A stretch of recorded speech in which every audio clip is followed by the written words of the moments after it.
Hi everyone, excuse me, welcome back to MGS Coaching Football, and thank you for watching my channel because I do really appreciate it.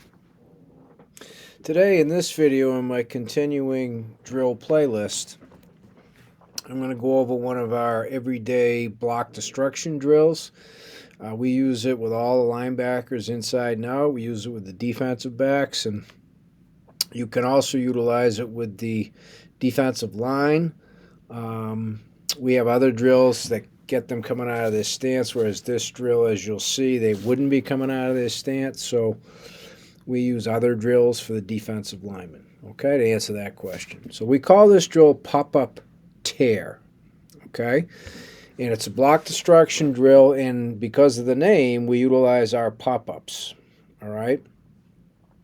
So I'm going to start up here on the top coaching points, go through the setup and the execution, and highlight the coaching points as we talk about the execution of the drill.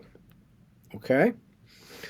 So we have here the PU stands for pop-up. So we have two pop-ups. BC is ball carrier, M is Mike, B is backer for us, right? Whatever you use, call your linebackers, keep doing it.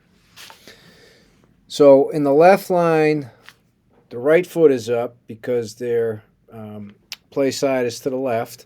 So that's what's meant by tear left. If they're in the right line, their left foot is up because they're going to be tearing to the right. And the reason for even having an up foot, the up foot's the power foot. That's where you're going to drive, use the ground, create force. Right? That's going to be your plant drive foot. Okay? And then the other coaching point is as you're driving, creating power with that up foot, you're going to be stepping outside the blocker with the back foot. Okay, because this is a staggered stance. And while you're doing stepping, you'll be tearing the blocker. Okay? So now let's get down to the setup. The setup is fairly simplistic. Okay? I always advocate using tangible marked lines on your field. Okay, it helps line up and it just efficiency, right? Clock's always ticking, and for us that's the time for all the periods is kept on the game clock. So we use the hash marks as well as the 5-yard mark lines. Okay, if you're having issues with the field because wide receivers, DBs, then utilize lines off the field. Utilize soccer lines, field hockey lines, whatever it might be. Use the sideline, okay? But use a mark line. Okay, so we're going to set the pop-ups up roughly 1 to 2 yards apart. Okay, doesn't matter what side you start on, even off the lines. Okay, and now pop-ups have handles. You want the handles facing the linebackers because they're going to grab those handles. All right, and with their arms bent, they're going to pull it so that their face mask is right in. They're kissing the pop-up. Okay, so they're going to have a slight lean as they're leaning into and pulling the pop-up into them. So you're going to have an angle back. Their feet should still be under them, staggered properly, right? Right foot up, right? Left line, right line. And then here's how this thing works. Now, the coach can stand all kinds of different places, wherever they think it's going to help the linebackers the most. So that's why I don't have a coach designated here. If you got multiple coaches, then have them in multiple places. Again, where do you need to see? Where do your players need the most work? And that's where you should be looking as a coach. All right? So now when the coach says stun, both defenders execute what we call the stun, tear, escape on the pop-up. Very safe. You can do it with absolutely no pads, including helmet. Just the helmet, shoulder pads, full pads. You can do it with everything. So this is a great summertime or springtime drill that players can do on their own if they have access to the pop-ups, right? So what's meant by stun is the extension of arms. It's a long arm, and essentially what it is, it's a double long arm. So on the stun, poof, right, you're creating separation, which you have to do as a blocker. Okay, and the other reason we like to call it stun, As the blocker's coming to you, you're coming to him. When you do that, you stun or stop, hopefully, the progress upfield of the blocker. Just stun him enough. Okay, stun him, get him off his game a little bit, and as that's happening, the tear is you. In this case, you're going to stun, then pull the pop-up forward while stepping past.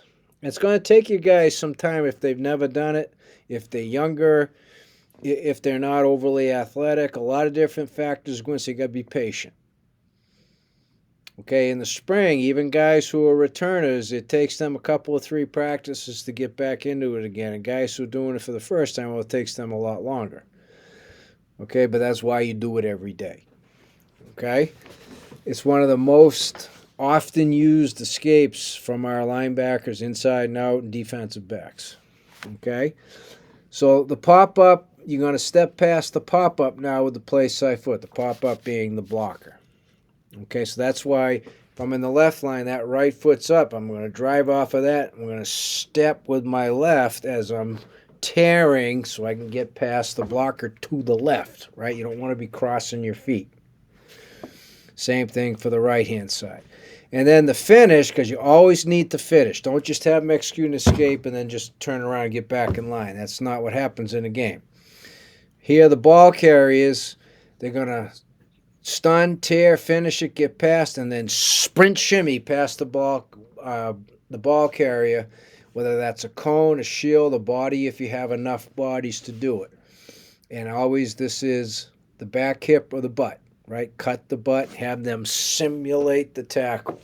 And then once they do it, they exchange lines and they get 1 rep on each side. So it takes very little time and you do it every day. Okay? So again, to highlight, as they're stunning, as soon as it's here, it has to become fluid. It's not robotic.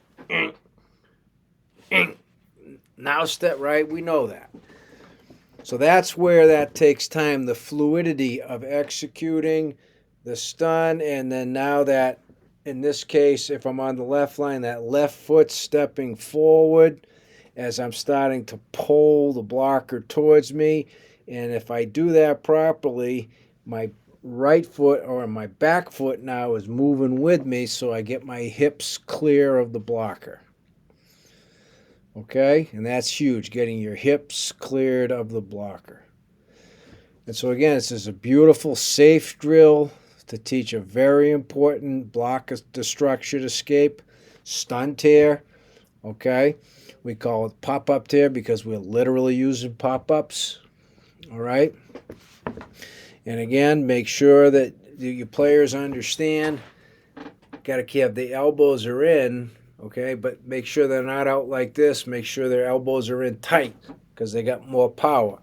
If they're bent, first of all, they can't extend as far, and they don't have as much power doing it.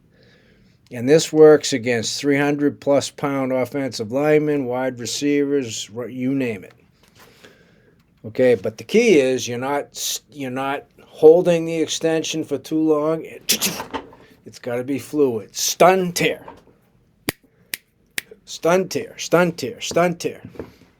And I'm going to have all kinds of other drills, different drills, that help them understand that and get their bodies used to reacting that way. Muscle memory. Their muscles will just start to react. Believe me, they will, and it will not happen immediately. So again, I cannot stress enough the patience of the coach in the development of this technique, block escape technique, I should say, with your players.